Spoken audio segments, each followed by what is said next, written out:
the soldiers that defend us from invaders that come in, are our immune system. So it's a system, part of our body, that just works together to keep us safe and healthy.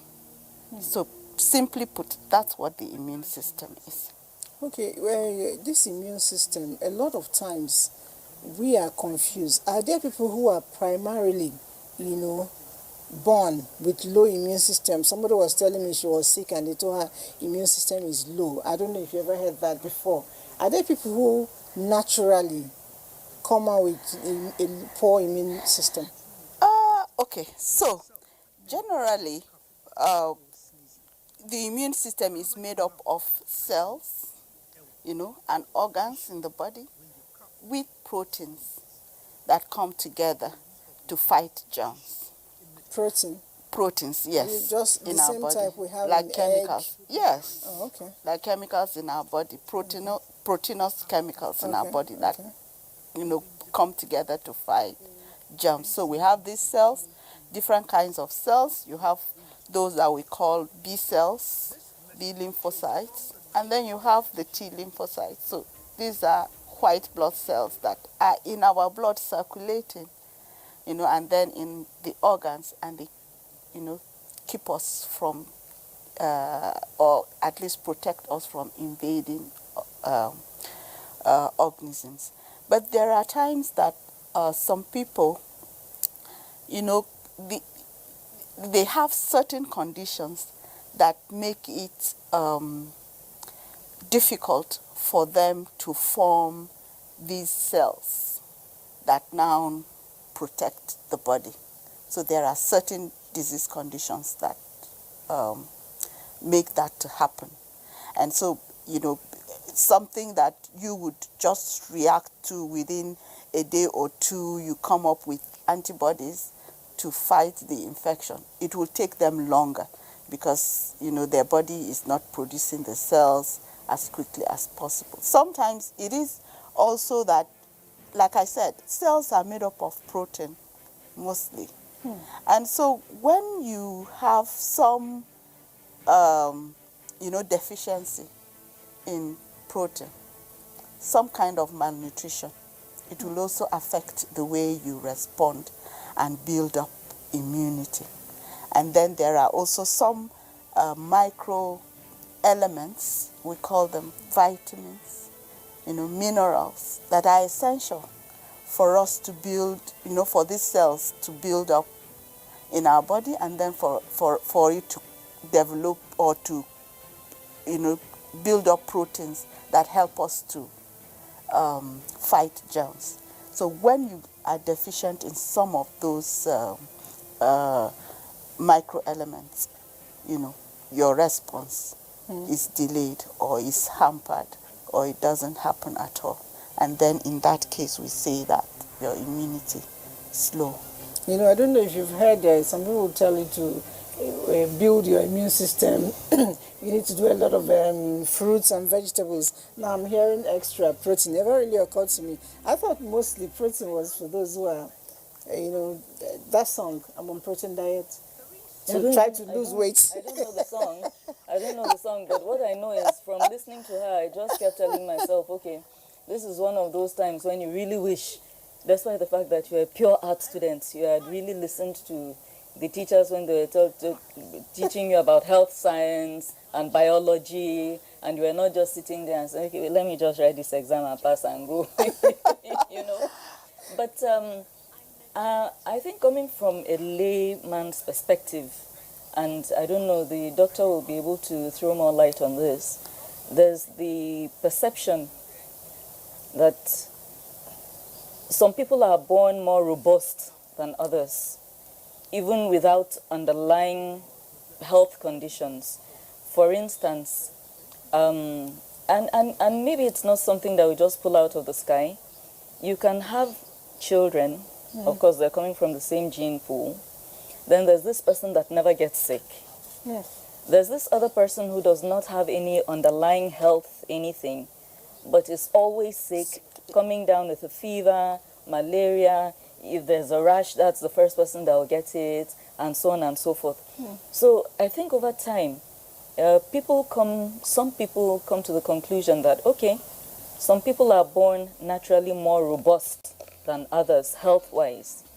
And then, of course, for those who are the Superman type of, there are some people who just never get sick. Definitely. No matter what, they just never seem to get sick. They might complain of a headache every now and then and all that, but they pop a Panadol or two and they're fine again and so on. Then there are these people who seem to have signed a pact with hospitals that I'll help you to make money or something. And you begin to wonder, for these people who will pick up any sickness that is lying anywhere, is there anything that they can do that would really matter, or it's their lot in life and they should just accept it and roll with the punches?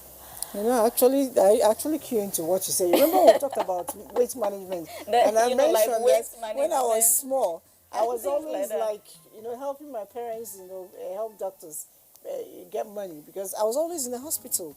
And it's not like... And no underlying health condition. I don't have anything, really. But it's like my mom will always say, what's wrong with you? When Qatar is passing, you're saying, hello. I'm right here. You haven't visited here. Malaria is passing, hello. You haven't visited me. I'm your customer. Where am I? It's like anything, and at the point I was really scared. What, is it still part of the immune system, just like you asked? Okay, so there are several things that come together that eventually make you get an ailment or allow the germ to enter you and then, to overtake your immune system and then cause disease in you. So it's not only the immune system that does this. Sometimes, so let's take, for example, there are some people who their genotype is AA. There are those, their genotype is AS. When it comes to diseases like malaria, the AS person is actually more resistant to the Plasmodium. I'm AA.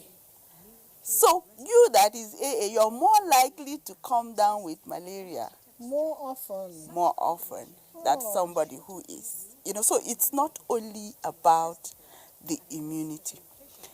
It also has a lot to do with your psychic, your state of mind, and that also affects the way your body, your immune response. So for people who are positive, always outgoing, they can do this, they are always, somehow that tells their body that, look, you're up to this, you can withstand this. And so what would ordinarily bring somebody down, but because your mind is psyched up, you find that you're able to overcome even that. It's only when it becomes overwhelming that you find that. Interrupt here, sorry, before I lose my train of thought. Would it therefore, if somebody who is a melancholic, for instance, that person is maybe more likely to succumb to illness than somebody who is maybe a choleric or sanguine? So the way it does, the mind, we have known for a very long time, has control over the body. So if your mind is telling you, oh no, you drank that dirty water, there is no way you're not going to come down with diarrhea. Guess what? The next minute you're running to the toilet. Seriously? Even though it's got nothing to do with the water, but your mind has already told your body that you're going to get sick because you did this. So the mind is has a very powerful control over the body. So if you say to yourself, I don't have energy, I can't get out of this bed today, I'm not moving an inch, you will see that all of your energy is sapped, and you will not because you're sick, but because your mind has told your body, and therefore your body is responding to the messages that your mind is sending to it. right? So it's very powerful. But that is not to say that, there aren't conditions that will predispose one to becoming more sick, to becoming more easy. Let's take this COVID-19 that we're talking about. If you're over 65, that's just your age, right? And you have an underlying condition, you're more likely to get infected. And when you get infected, the course it runs is likely to be more severe than if it is a young person. So that's just age. So like I said, so many things can impact the way you respond to a germ, right? And a lot of the time, one is not able to pinpoint and say, this is the only reason why I am doing this. So many things come together. And then, one of the things is even the infecting dose of the organism, that the germ that is infecting you. If it is a small, tiny little, your body can just overcome that. But if it is huge, no matter how big your immunity is, you can come down. And then the mode of the way you get infected, if it is injected directly into your blood, but if it is on the surface, the skin is actually also part of our immune system. Yes. The skin is also... It is part of it. The skin, your mucous membranes and all of that, they're all part of your immune system, and they help to protect you against germs. So if it is something that just splashes on your skin and you don't have a wound or something, it will wash away and you won't come down with anything.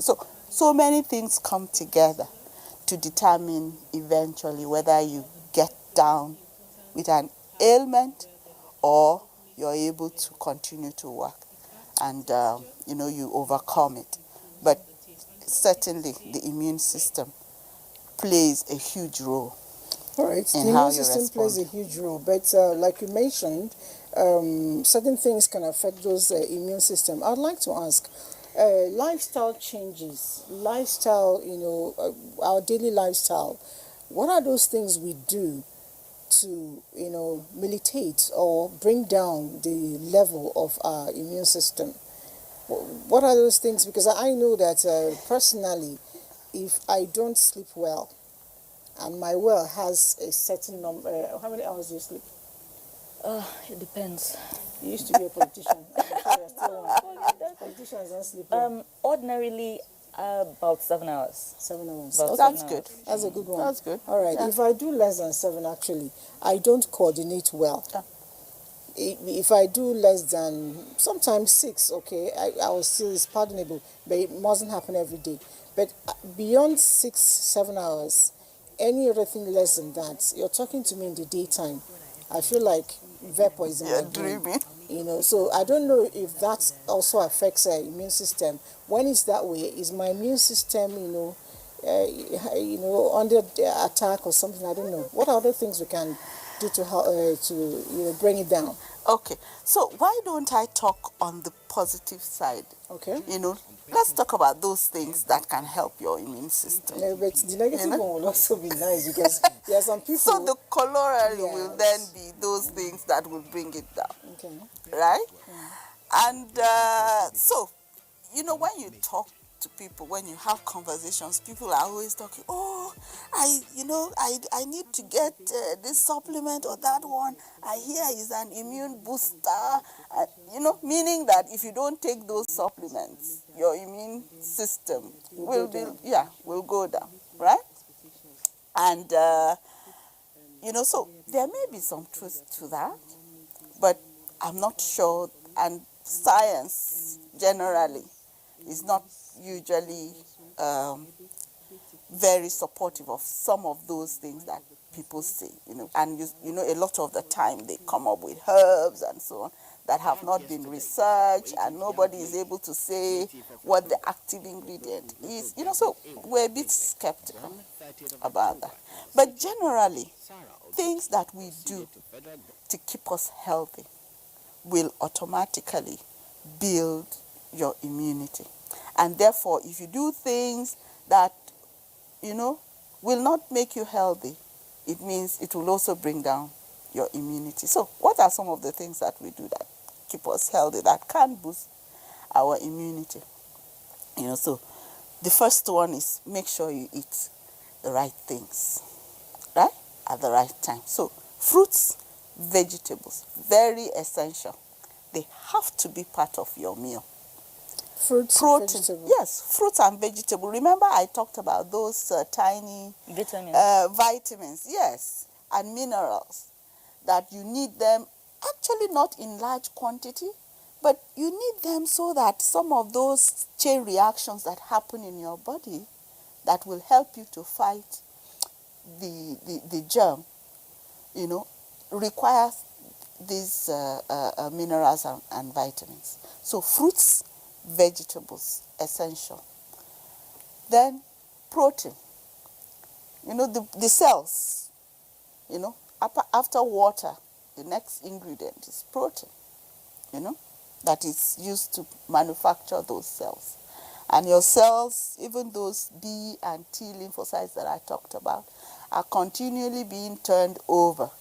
And so you need to take, so just take an adequate diet that contains the varieties of foods that we usually talk about in the right proportions.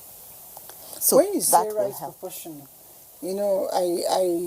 I was talking with somebody. In fact, it was a WhatsApp talk. It's on my phone, but I can't read it now. She told me in the morning she had avocado and a handful of avocado and 2 boiled eggs with water.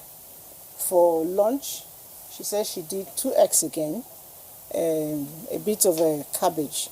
Then for dinner, fish tail, and she's almost 50. I'm like, babe, are you planning suicide mission or something? I was about to ask what diet is this a weight loss thing? Because if it's a weight loss thing, I totally get it. But yeah, but like right now, I'm wondering where her energy is coming from. Yeah, but even the eggs, even though most of it is protein and water, you do have some calories in eggs. You can get calories from eggs. And then fish, protein, protein can be converted to energy when you need it. And as you get older, you actually need a lot less carbohydrate and a lot more protein. So if you used to have, let's say your meal is 100%, and you used to have, let's say 50% carbohydrates, 25% protein, and then 25% made up of vegetables and fruit, that will give you the 100%. So as you get older, that carbohydrate, you'll need to reduce, the quantity, and then you can increase on the protein and vegetable and fruits, to make up for it. Here, which proteins are healthier? Because I've also heard that, as you get older, you have to cut down on red meat. You need to try and avoid maybe some kinds of seafood and all these. And these are proteins, as far as I know. So, and then there was a time eggs were not good for you because their cholesterol did one kind of thing. And then there was a time that palm oil was making people go there for blind and all this. Seriously, as one gets older, what kind of proteins are you looking at that are considered healthy? What kinds of carbs are we trying to avoid? Is it the artificial carbs like those found in bread, biscuits, and highly processed foods? Or is it the one in yam, plantain, sweet potatoes, and things like that? So which ones are healthy and which ones should be avoided? Okay, so now the protein is made, has fat, and some of these fats, we call them healthy fats, and there are some fats that are not healthy, right? So those fats that are saturated, like the fat you find in beef, goat meat, right? The so-called red meats, right? Is saturated fat. Those ones will just go in and clog your arteries. Okay? And so you want to stay away from that. But most of the time, you know, oils that come from seafood are good. Generally, yes, it contains omega-3 and some other vitamins that help, you know, at least they don't have the kind of effect that the saturated fats have. And so we tend to promote those kinds of fats. And you find a lot of it in, you know, seafood. And then the carbohydrates. So the highly processed carbohydrates are not good because they have removed all of the roughage, which helps in protecting your gut from certain kinds of cancer. Oh. And then also the energy from the highly processed ones, you know, the body extracts it quickly, you know, quickly burns it, and then you find that you're craving more. And so you tend to take more than what you really need. But if you take carbohydrate that has its roughage in it, right? It helps to slow the digestion and therefore slows the absorption.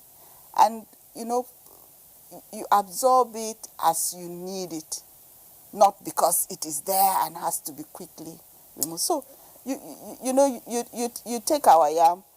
The way we peel our yam actually removes a lot of the things that we should be benefiting I've heard that thing from before. the yam. Yes, that from we should cook the yam whole, and then just with the leaves. Yes. Okay, like even the potatoes. If you go to certain restaurants, they just wash the potato Irish and sweet? cut it. Both. Okay. Both. They just wash, cut it, and fry it. They don't. Yeah, I've heard You understand? some of those, they don't. That's because of the roughage that you need in that kind of carbohydrate. It helps with the digestion and with the absorption and generally, you know, with the health of the body. Okay. All right, let me see. We have a bit of questions here. We'll take as much as we can. They're coming in so much. So many of them. Can somebody share face mask with someone? No. I can't say that without even... That is not healthy. No, you don't share face Nobody masks. advises it. And even they tell, even your own, you should wash it. Yes. You and don't iron it. keep repeating it. Yes. So you wash it and you iron it before you reuse it. Okay, she's actually asking again whether we can, you know, wash and reuse. So you already answered that question. Yes. All right, we'll take a break. When we come back, we'll take more questions. And don't forget, immune system is our focus.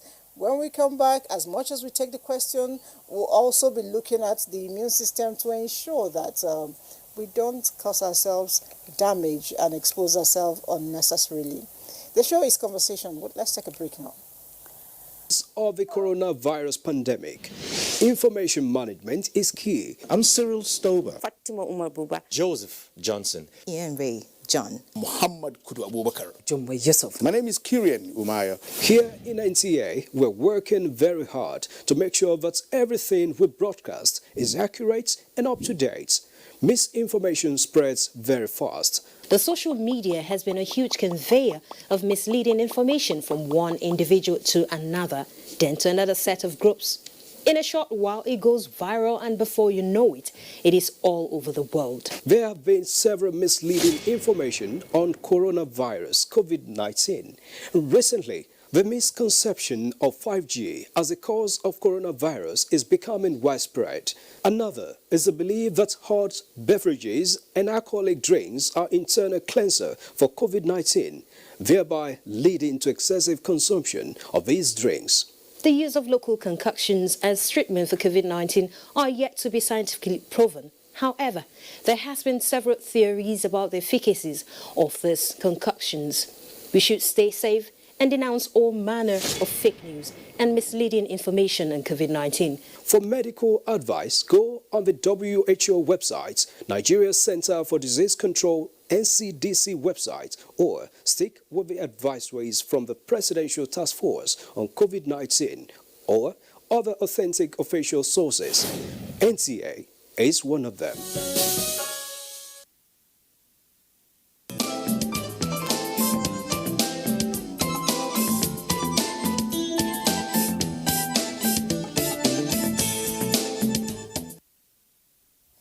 All right, it's still conversations, and we did say that we have loads of questions coming in. We'll take them as much as we can.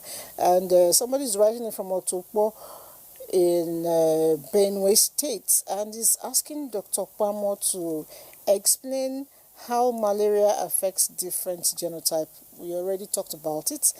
From the same person, he says, what food do we eat to boost the immune system? So let's just take two of them at the same time. Okay.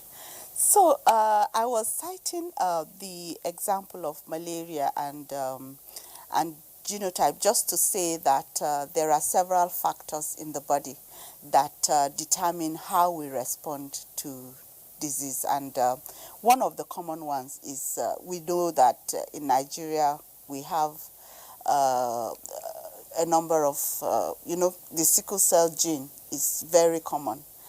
And so when you have an AS, that is the person has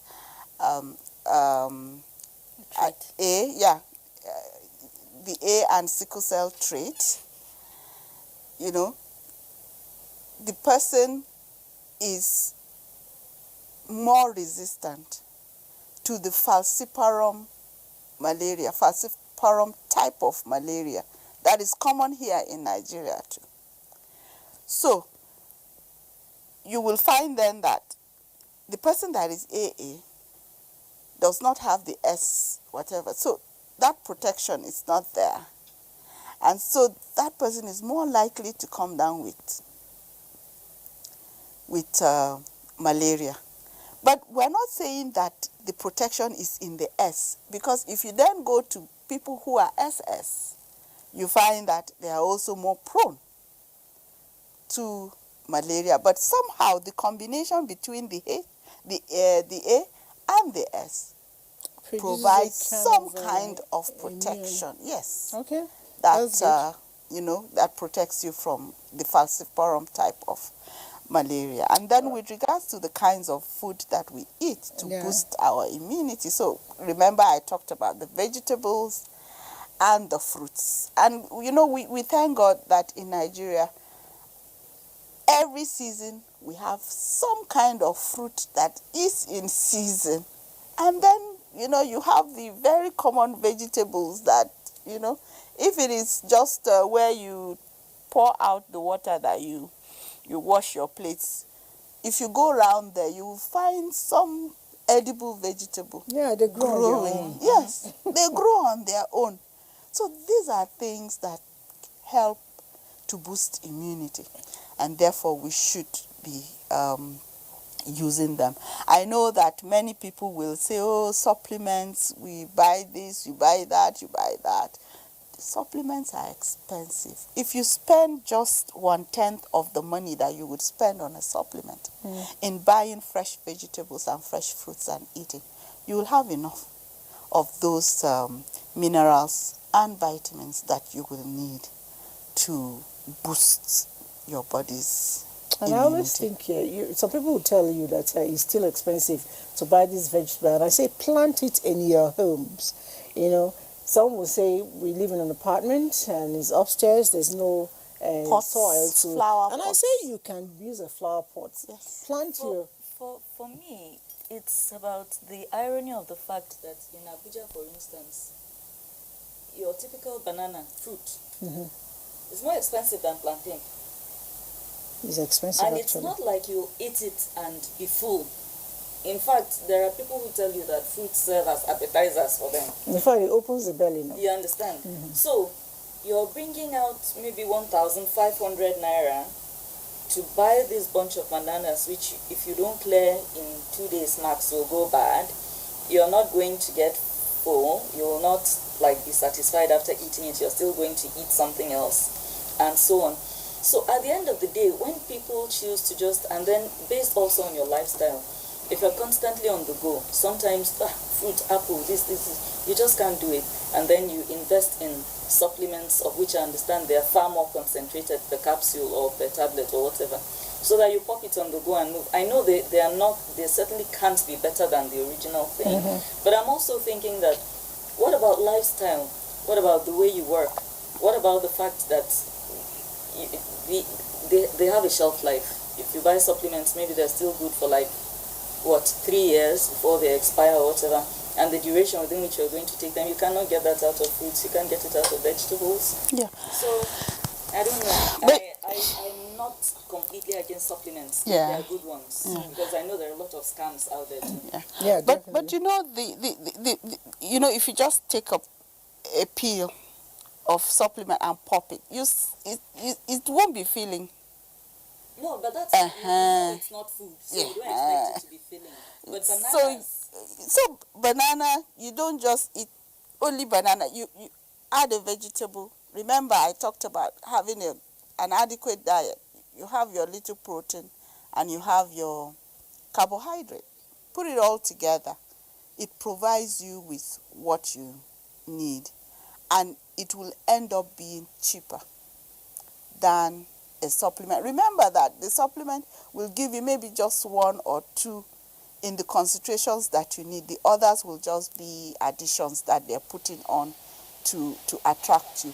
Unlike when you get the whole meal and you get a lot more out of it. And then the roughage that we talk about, it's also important. It protects against colonic cancer actually.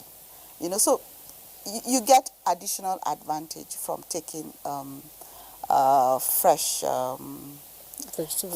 vegetables and fruits. So whatever we do, it's the best bet is to do the natural thing, leave the supplement until when it's absolutely needed. Yes. I guess. Yes. Now, what is the place of stress in managing the immune system? Yes, and so because she talked about lifestyle. Yes. Some people are just on the go. Yes. And some people have this habit of they create schedules. For me, that is it's quite Herculean. They set targets that are only imaginable. Yes. At the end of the day, they pressure themselves. Does this, add or take away from the immune system?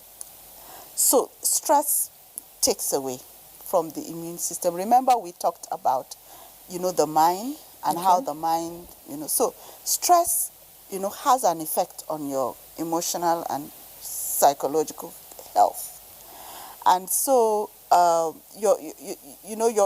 and then it affects other parts of your lifestyle. When you're stressed, you're not able to eat well, you're not able to sleep well. And people we have said eat extra when they're stressed out.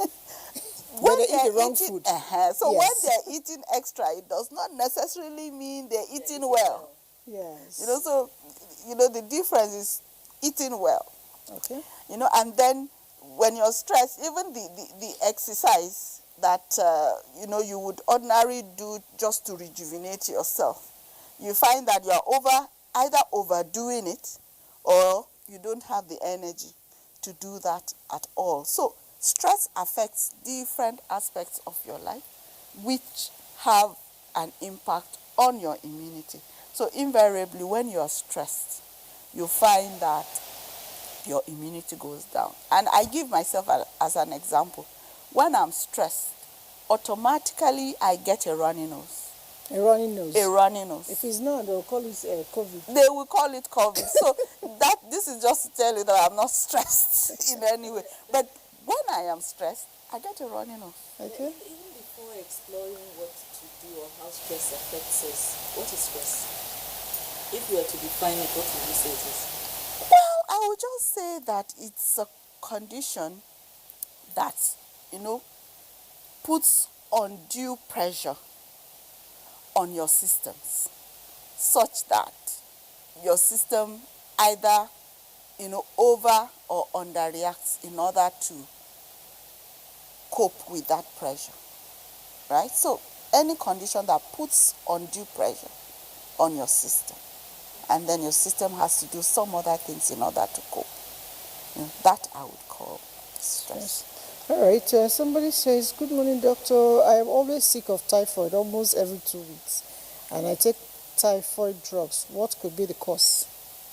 I mean, this is a I don't know. Yes. Is it possible to have typhoid No, every 2 it's weeks? not. See, there was a time, It's not. There was a time I had that situation where I was treating typhoid. Yes. I like you're putting it in quotes Yes, because it is a quote. There's a reason I put it in quotes. Because I go to the hospital, I get tested, and it would come out positive for typhoid, and so on. So there was a time when I figured, let me just change my doctor, let me go elsewhere. I went to, at this point I was paranoid. You couldn't get me to eat something I had not cooked myself. And because I had a very grueling schedule, sometimes I'd come to work in the morning and close late at night. I'd stay hungry for long stretches of time. And with the attendant, I got to National Hospital and I met this doctor. I said, "Doctor, I don't know what to do anymore. I treat the typhoid on an average of 4 or 5 times a year." And the man screamed. Yes. you're eating Because from the gutters. the medicine that you use to treat typhoid is very toxic. I said, it's not that I just sit down and think I have typhoid and go and buy medication and take. Every time I go for tests, he said, "Do they test your stool?" I said, "No, they do blood tests and they tell me I have typhoid and malaria." It's always typhoid And malaria. Yes. He said, "If you get typhoid 3 times in a year, chances are very good you will die. Yes. You have not been getting typhoid on an average of 4 or 5 times a year for the past 3-4 years. Yes. Malaria perhaps, but not typhoid." And that also helped my mind, which helps my body in the long run, because he told me, "You don't have typhoid." 90% of the time, every bacterial infection from the gut, they just say, they just put typhoid there and send you. But Because it's common. rest assured, you are not having typhoid 4 or 5 times a year. And this guy says he's treating typhoid every 2 Every weeks. 2 weeks. There's something wrong. Doctor, please. Even the medication is enough to cause a lot of damage. But really, you cannot have typhoid and be walking around, walking around as in, walking into a hospital and then they do a test and they say you have typhoid and then you carry the result and walk out. Typhoid is a very serious illness that is debilitating. A lot of the time, if you have typhoid, you're going to be admitted immediately, and the drugs will be intravenous until a time that you're able to take orally, and then they will change. So it's a very serious illness. It's not an illness that anybody walking in the street, flinging a lab result and saying it is wrong. So when you come in contact with the organism that causes typhoid, your body produces antibodies, and so when they do the blood test, they take the antibody, they see that antibody, and then automatically they say that you have antibody. But what they should be looking at is how much of that antibody is in your blood. And as we talk about immunity, one of the things that the B lymphocytes do is to produce these antibodies, against every kind of organism that you come in contact with. And when you get better, some of it remains in your blood and is circulating, so that the next time you get infected with the same organism, it quickly activates these antibodies. Yes, so that they will, come and just ward off the infection and protect you. So what the lab people do is to now test, and then they see this remaining antibody And tell you that it's tell you typhoid. that you It's the have same thing with this guy, typhoid. the usual culprit, staphylococcus. Once you go to this in the test, they say staph. A lot of time it's not even Staph on your body, yes. So if they took it, yes, Staphylococcus aureolus. so that they will make It's you, big name. come out with plenty of money. But really, if they took the sample wrongly and it rubs up on your skin, we have stuff on our skin. And they're protective, yes, right? Like you said, antibodies. We have it. So if the swab touches and it will come up with staph aureus. All right, doctor. So it's not something to be treated if it is not inside your blood. Yes. All right, doctor. We are at the moment, going through a pandemic. We call it the coronavirus or COVID-19, and a lot of times the immune system has been linked with it. I need you to, explain the collaboration.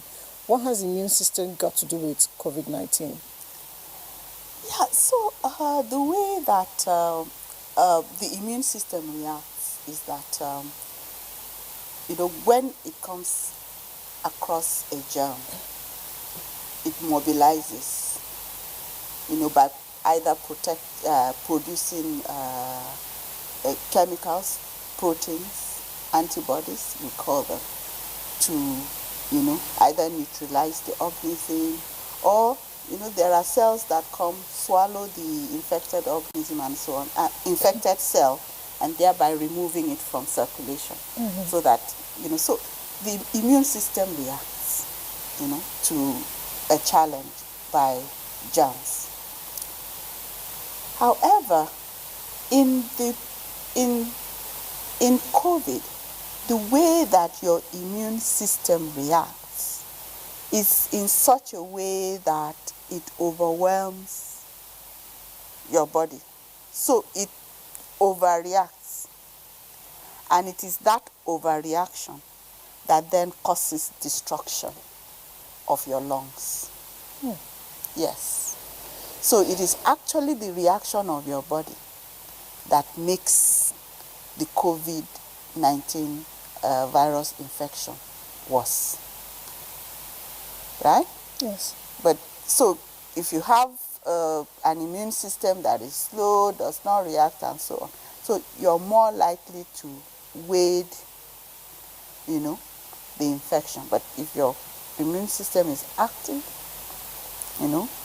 it's called into play, it will produce a reaction that will then cause more damage to your lung than the virus itself. Not with us, but Mrs. Faith Ezekiel sends several questions like what kind of cereals adults should take, what kind of plant oil is good, and then I think that's generally that. Faith Ezekiel, cereals, I don't know. Whole grain. Whole grain. That's what we call including them. oatmeal. Yes, okay. Oatmeal. It has to be whole grain. Don't take the processed ones. Those ones. What's the difference? Which one is whole grain and which So one? whole grain has some of the roughing. It's not polished. Yeah. Unlike the processed ones. Let's take our rice for instance. You have this beautiful brown rice. That has the all the nutritional content. Yes, on it. But because it is not white, and somehow we have been psyched to think that white rice is the better. best, you go and polish that brown rice and make it white. But in polishing, you've removed most of the nutritional value. But if you cook So rice if it was white and brown, white is always more inviting. That is it. So we're looking at the eyes. Yeah, it's psych. It's psych. But Because really, when you cook jollof rice, it's not white anymore. Yeah, I think And it's in there the are- and we grain. still eat it. We still eat it. You know? And there are people who will not eat rice and stew. If you hold a pistol to their head, they prefer Jollof rice. But you cannot get them to substitute white rice for With brown, brown rice. rice. Because brown rice looks odd. Okay, so we learn every day. From Asaba, Lawrence is asking, Mommy, please, you were saying that potato and yam are best prepared without peeling it. Please, I'm not clear on that. Okay. So, just so that we can maintain and keep the nutritional value of potatoes and rice and get the best out of that, out of that foodstuff. It should be prepared whole. And I'm not here advocating that we should eat yam with The peels. You know, so we Actually, after somebody you asked have again it, here now. Roasted, you can. If it's roasted, you can eat the peel. because Yes. you get scrape to off scrape it off. and then you can eat. So there are instances where you do that. That is what happens in potatoes. You just clean the bark, remove the dirt, and you can eat it whole like that with the peel. You know, so it's possible. And it's to actually do sweeter because I recall my grandma when she was alive, you know, they had those small round yam she gets from the farm. She boils it with potato, pepper sauce, pepper and onion sauce. We had this fun, popping it out. You go like, it goes pop. In my language, I think those yams are called mbaposteli. I don't recall the name. I don't know why. They're called mbaposteli. I don't recall the name, but it's been wonderful having you on the show. And I wish we had more time. A lot of questions here. We will get to reply you. Doctor will sit back a little bit and reply you, you know, directly, not on air now because our time is up.